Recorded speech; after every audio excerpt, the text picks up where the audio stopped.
So here's what I want you to know. I'm going to say it right out loud in front of God and everyone. I love money. Oh my God. He's freaking out. You're supposed to be spiritual. Spiritual. Not sure how that's spelled exactly, but now, welcome to October, where we get to talk about abundance and prosperity and money. Because you see, we're all living on a planet, living in a country, living in a state where money is an important piece of our lives. Agreed or not agreed? Even for those of you who say, oh, money's not that important to me. Try that when you get to the grocery store. They say, we'd like $12.47. You go, oh, money's not that important to me. They say, apparently food's not either. So you don't get to take it out of there.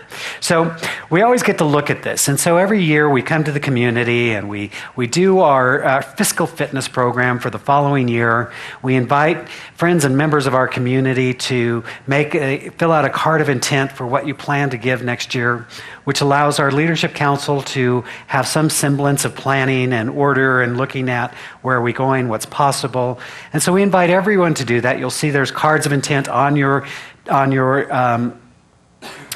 chair in front of you or nearby you, and they'll be here all month.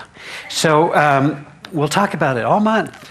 But the good news is it gives us an opportunity to really look at where are we in this thing called prosperous living. Because you can have a lot of money and not be prosperous. You can have no money and not be prosperous. You can be prosperous and not have a lot of money, and you can be prosperous and have a lot of money. All things being given the same, I'd rather be prosperous and have a lot of money. I've decided. Why not? Right? It allows me freedom. It allows me power. It allows me to do those things. So we do this, one, so that we can be good financial stewards as we move into the year. Two, so we can annoy the heck out of you. Because here's what I want you to know. If I'm doing my job, at some point in this month, something is going to trigger for you. It will make you uncomfortable. You're welcome. Because here's what I know. Always my growth takes place on the edge of my comfort. You know, where I'm living my satisfied life is where I'm comfortable. Where I'm dissatisfied is where I get to grow. So hear me. Hear ye now. As I say this, if something makes you uncomfortable, allow that to be an opportunity to look more deeply. You willing to do that? Okay. Excellent. So every year we get to do this. We get to have people from our community come forward and share ideas and a little bit about their journey of spiritual growth and discovery and their relationship with money and all that sort of thing. So today I have for you a very special woman. She came into the community a few years ago and had already done quite a bit of spiritual work, but was willing to start over.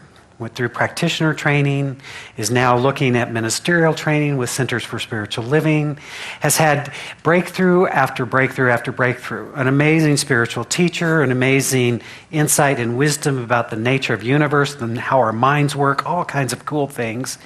Plus, she has an amazing accounting and business background, and so I've often said the only thing I really do well is attract really good people.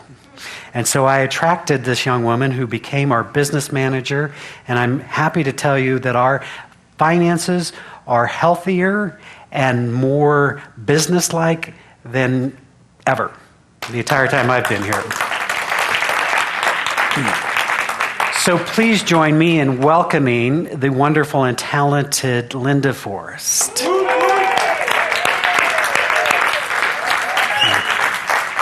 Thank you. Oh, good morning.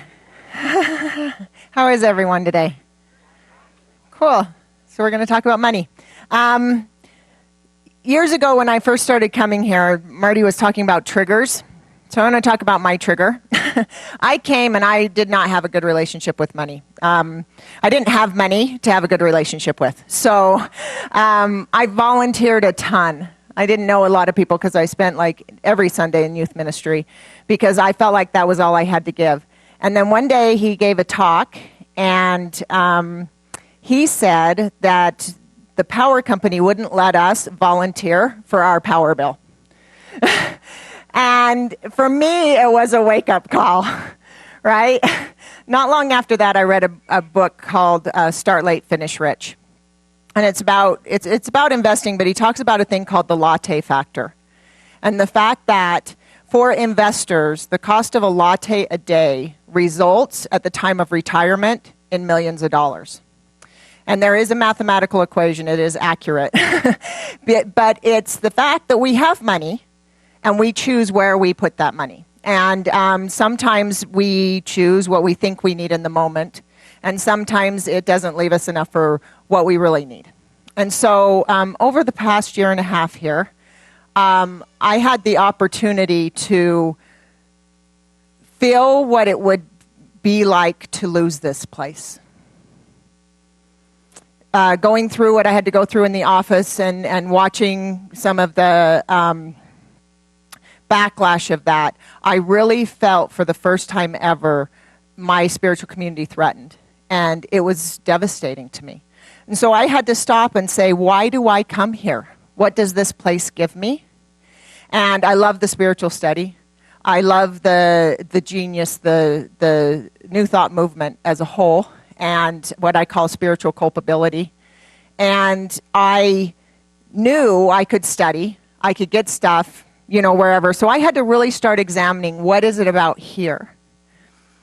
I'm going to get emotional each time I say I'm not. And I realized what this place gave me is a home and a family. And the reason why I come here and the reason I give is because of all of you. Because on Sunday, nothing touches my heart more, or even during classes or any time, to see the people I see and to be authentic and loving and open with one another. And it's so important for me to have a place that gives that. So I am a tither. I tithe my full 10% here because this is my home, this is my life, obviously. Right? You see me here all the time because it's so important to me that this place exists.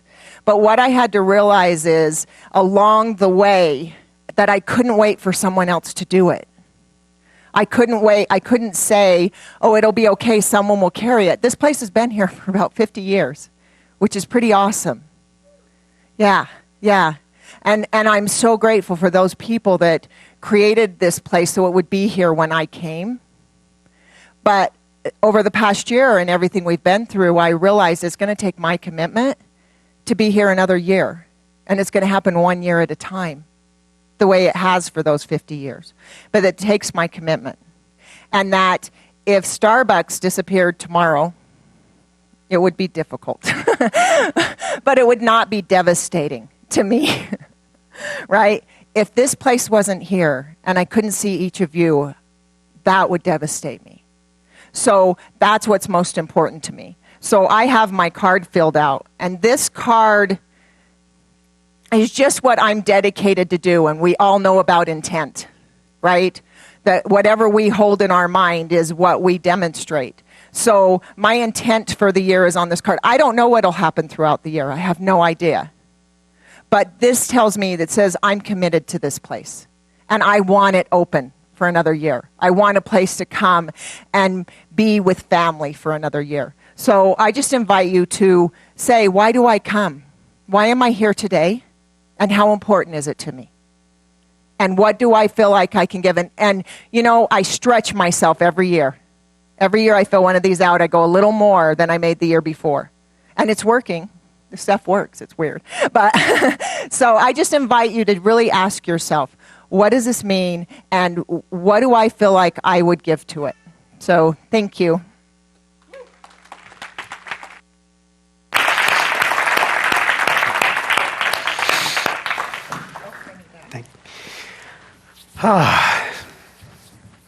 Thank you.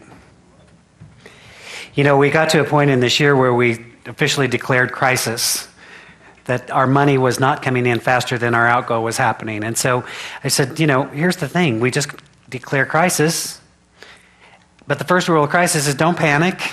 If you're that they have the little light go on in your airplane. Don't jump out of the airplane, right?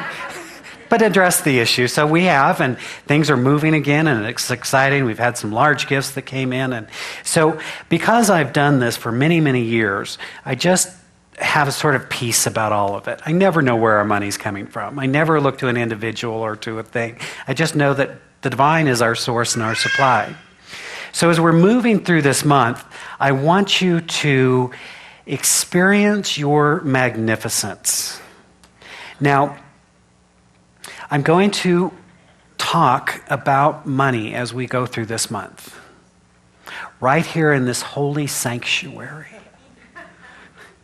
And so if that makes you uncomfortable, then you are so darn welcome. Because Robert Schuller told me many, many years ago, it didn't me personally, it was a whole group of us, but he said, our job as ministers is to comfort the afflicted and to afflict the comfortable. So wherever you are on that spectrum, just know that I'm here to serve. Linda talked about her trigger. Things get triggered, but what I know is I've done this spiritual work for many years now, that where my triggers lie is also where my growth lies. So I now begin to welcome it. When I have a reaction, I'm like, what does that tell me about me? Today I wanted to look at an idea around the money blueprint. And it comes from this idea, Secrets of a Millionaire Mind, Mastering the Inner Game of Wealth by T. Harv Eker. Many of you know him. Many of you are familiar with the work, but I really love how he lays things out, and he's pretty blunt. As a kind soul said to me after the first service, wow, that was harsh. Not harsh, but direct. It's like, I know. Can you believe my healing? Because when I started in this, I had a money blueprint that said you don't talk about money. I grew up in a household, we did not talk about money. It was considered rude and offensive. That was my blueprint. So I got to grow up, I got to become a minister, I got to lead communities, and one of the things I discovered was part of my job, I had to talk to people about their money and why they needed to give it to the center. That was comfortable. Not.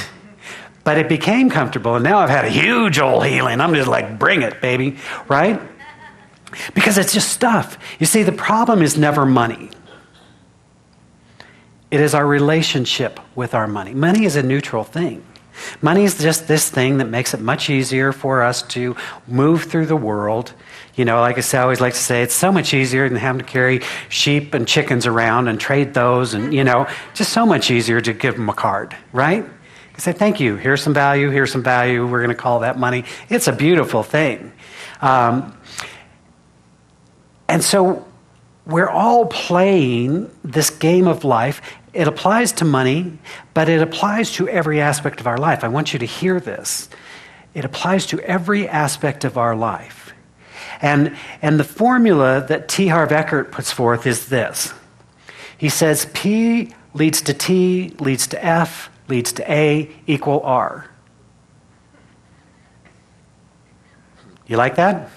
Is that meaningful and helpful? No. Okay, so what does that mean? Programming leads to thought.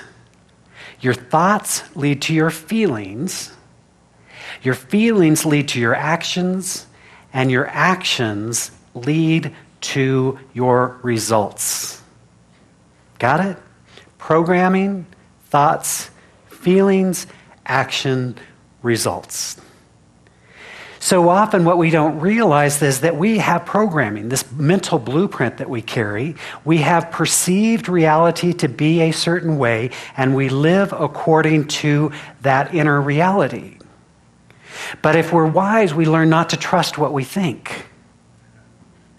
Our thinking has not always served us. What Science of Mind helps us to do is not tell us what to think. This is not a community that says, if you're going to be one of us, you have to believe the following 10 things. We're a community that says you are the co-creator of your life. You're working with a universal intelligence with divine principles that operate according to your own belief and your own understanding. as a person thinks, so shall it be. And so we have been programmed by well-meaning people, but nonetheless, there's a programming that took place where we formed foundations of what we to believe reality to be. One of those realities is money, and that's what we're going to look at. We're going to look at abundance and prosperity and money this month. Because money will be a trigger for so many people. I've been doing this for a while. And here's what I know. In today's reality, it's not uncommon early on in a conversation to share with somebody your addiction, your 12-step program, your survivor of something, really personal stuff. We can have that conversation in a short amount of time. But if you want to really watch a dynamic change in a room, just ask people how much money they make. Hey, nice to meet you. How much money do you make?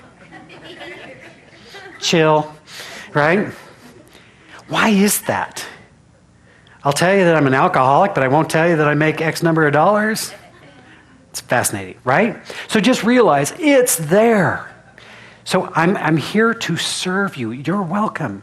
I'm here to serve you. Because if there's triggers, they're going to come up. You're going to want to slap me. Please don't, at least until after you've looked at what that's about, okay? Right? So he says there's 3 influences to our programming, how we got this mental blueprint.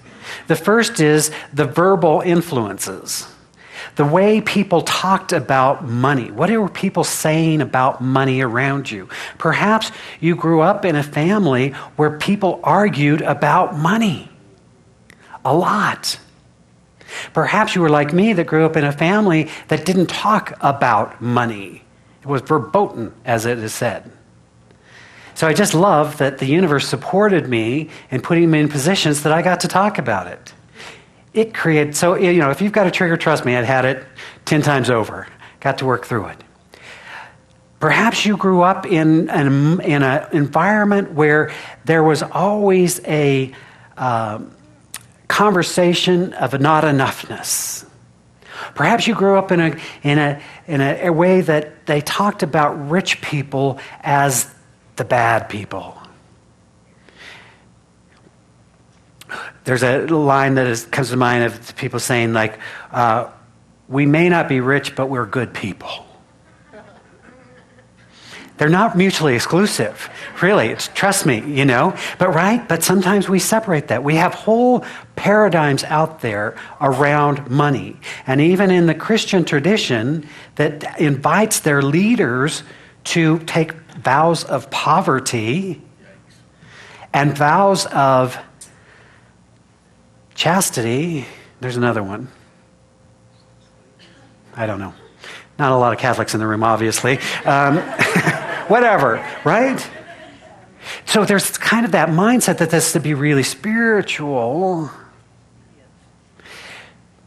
I'm just saying it's just a blueprint. So here's what I want to do. I want to wave my scepter while I've got it here and allow you to hear everything else that I say today without guilt, without blame, or without shame. Just recognize that there's a blueprint. You see, when we built this building, we had a blueprint. And over, we'd come back to the blueprint and go, oh, this wall goes there, that door goes there, lights go here. Wonderful. The blueprint told us how to live life. Just recently, we put in the landscaping out front. We put together a blueprint and said, this is where the things go. Lo and behold, you can go out there and look. It looks just like the blueprint. Well, it's in 3D now, but, right? That's how we live our lives. We set up that. So we all have a mental blueprint, and everything we do in our life checks against the blueprint. So then when you notice, if you've ever noticed patterns that emerge over your life, I'm 58 years old. I've noticed there's patterns. Even in different places. Even in my life, there's things that come up and reoccurring, which just simply say, you're still operating from some old programming. Now, I'm operating from a higher level of programming, but I still come up against it. So we heard people talking about money, and we made decisions. Then we saw how people modeled their behavior. Was it open? Was it above board? Was it secretive? Did people have experiences of life? T.R. Becker talks about how his dad was a boomer bust kind of guy. got some money, invested in land. When they got the land, they'd have no money until that deal came through. They'd go through this really hard time. And then when the thing happened, then there was a lot of money and everything was great. And then invest again, and it played itself out over and over and over. So his life as a young person was always, we have no money, we've got money. And so guess what happened when he got into the world? He rode a boom or bust cycle. Another woman was talking about how, as a child, she learned that every time she heard the ice cream truck coming down the street, she'd go to Mom, and Mom would say, "It's for a quarter. Can I have a quarter so I can go get an ice cream treat?" And then Mom said, "Your dad has all the money. You go to him." She would go to him. He's got the money. Guess how her adult life looked? She never had money. The men always had the money, right? You see, we play out the programming. We're not bad people for that. We just know that as young people, we could sit down with our parents and say, "Folks, listen, can we just sit down around the table for a moment? I'm concerned about the way you're talking and modeling your behavior, and I really think it would be much more effective if you could start to have a more adult conversation around this. Thank you." Did anybody have that conversation? No, we thought we were supposed to be like them. And so here we are as adults, and we're like them, unless we're willing to do the work. The good news is the programming can be changed. Yay! The last thing is specific incidents. Certain things happen. Love this story of I don't love the story, but a woman who was 12 at the time. Her and her family went to a Chinese restaurant. Her parents argued a lot about money. And in this particular thing, in a nice public situation, the dad got irate, started yelling, pounding the table, got so upset he had a heart attack. Now, she as a 12-year-old child was also a swimmer. She had learned CPR. And so she gave her dad CPR, but was not able to save him. And so he literally died in her arms. She grows up to become a nurse in a ER, emergency room. Could there be any relationship? But you see, he talks about this idea, it's the roots, not the fruits. What the root is what the fruit becomes. But we look at the world in terms of fruits. So guess what? Not only did she become an ER nurse, she never had any money. She made good money. She didn't manage her money. Because in the 12-year-old mindset, money equals pain, right? So she solved a problem subconsciously by not having money. Did she solve the problem? No, she solved the wrong problem. And so often, that's what we do. So she had an insight, she had a breakthrough, she realized where this was, and guess what? She eventually became a financial planner and began helping people, that same urge to help people, to work at the root cause rather than at the result. It's a beautiful story. You see, we're all playing this thing out, and then we say silly things like, if I only had more money, then everything would be great. But I would suggest to you that if you have more money, you'll have more of what you have now, unless something inwardly changes, right? The thing never solves the problem. How's everybody doing? Anybody offended yet? I'm going to have to work harder, I can tell. And I'm going to have to get down in your face, right? Right? No, because this makes sense. So why can't we have a conversation, right? So all of us have this wonderful thermostat in our minds. And we set it. For one, it's at $50,000 a year. For another, it's $25,000 a year. For another, it's $2 million a year. For if you're Donald Trump, then you're kind of set it at the billion point. It doesn't make you a better person.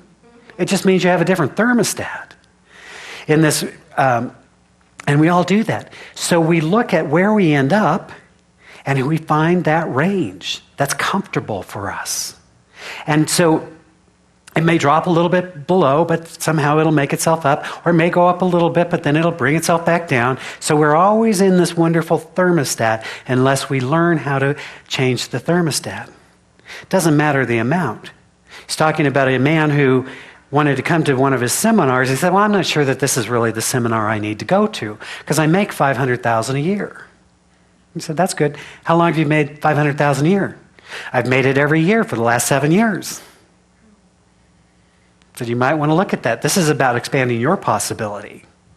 The guy came, and he did the work, and he sent him an email and saying, wow, wish I would have realized how powerful this was. I set my new thermostat too low. He set it at $2 million a year. Guess what? He made $2 million a year. Now, hear what's happening in your head right now. Listen to the decisions you've made about this person making $2 million a year. Just listen, just observe, right? Because some of us think we would be so much better at managing other people's money. If I had all that money, I would. But this guy happened, his passion was working with people with AIDS in Africa.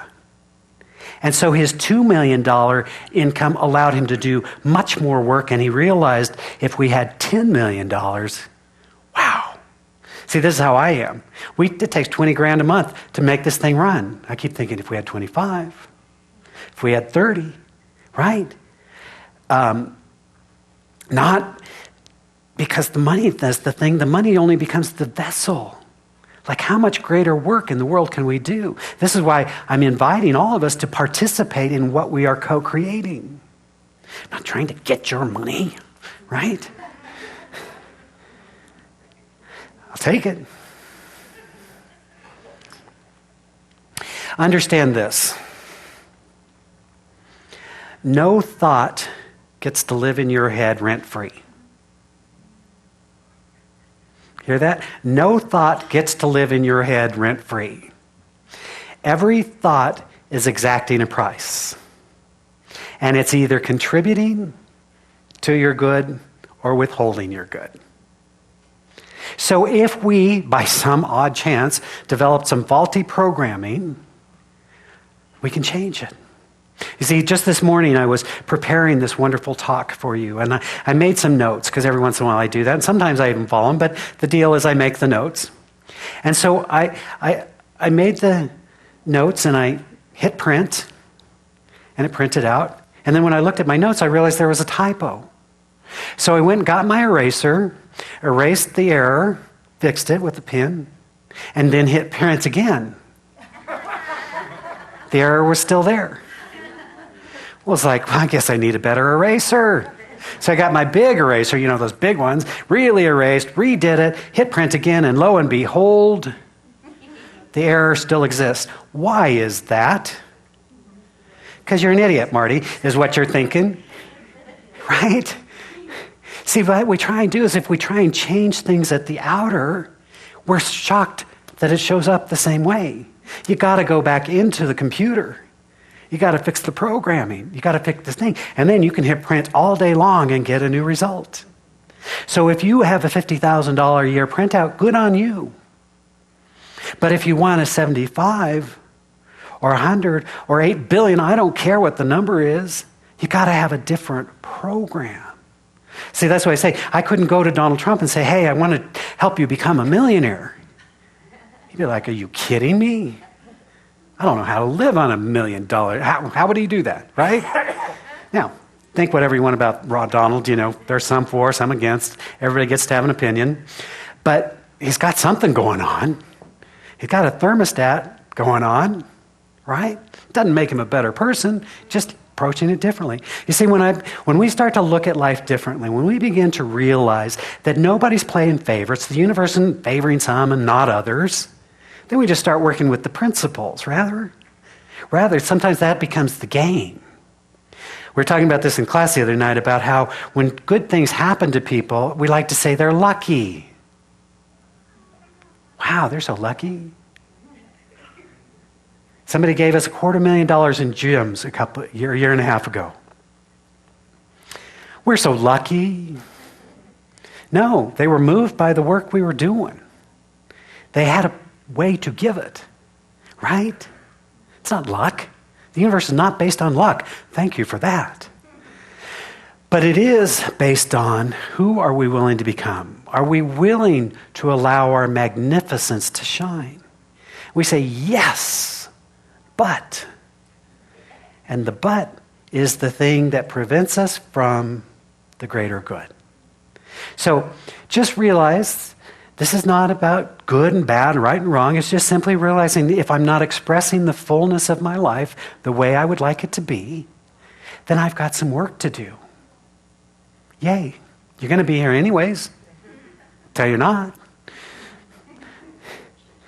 Richard Bach in Illusions said, the way you know if you still have work to do is if you're still breathing. If you're not breathing anymore, you're done. You get to be done with this life. If you're still breathing, we got work. It's all good. So we're working on this idea of the inner game of wealth. Not what the outer game. There's lots of seminars, lots of things you can do. There's lots of programs. Half of you have 10,000 books. If you want to see what's going on in our culture, go to Barnes and Nobles. There's a section this big on money. There's another section this big on diets. Then there's a little literature thrown in and some other stuff, right? So we're all kind of dealing with this. But realize until the programming change, the thoughts don't change, the feelings don't change, the actions don't change, and therefore the results won't change on a permanent basis. It's all good. But you are magnificent. And what we are learning to do is to allow ourselves to experience our divine magnificence. Marianne Williamson said this very beautifully in her first book, A Return to Love. She said this, you are a child of God. Your playing small does not serve the world. There is nothing enlightened about shrinking so that other people won't feel insecure around you. We are all meant to shine, as children do. We were born to make manifest the glory of God that is within us. And it's not just in some of us, it's in everyone. And as we allow our own light to shine, we unconsciously give other people permission to do the same. As we are liberated from our own fear, our presence automatically liberates others. So here's to liberation. Here's to being fully who we are. Here's to allowing that divine light within us to shine brightly, that others might see more clearly. Let us pray. As we simply turn inward and we acknowledge the truth that there is indeed one life, one power, one presence. That this life is forever and ever expressing itself in, through, and as all creation. It is the very source and substance of all that exists. It unfolds according to its own nature. And because I know this to be true, I know that each one of us lives, moves, and has our being in this divine presence. The one life is expressing itself in us, through us, and as us right now. And so we open our hearts to the presence of unconditional love. We open our minds to divine wisdom. We open the very portal of our soul to know, without doubt, that we are fully orbed spiritual beings. From this place of understanding and awareness, we declare the truth. For it is written, if you will know the truth, it is the truth that shall set you free. And so we know the truth of our being is one of wholeness. We allow that wholeness to express itself as health, as well-being, as vitality. We know the truth of who we are is absolute unconditional love.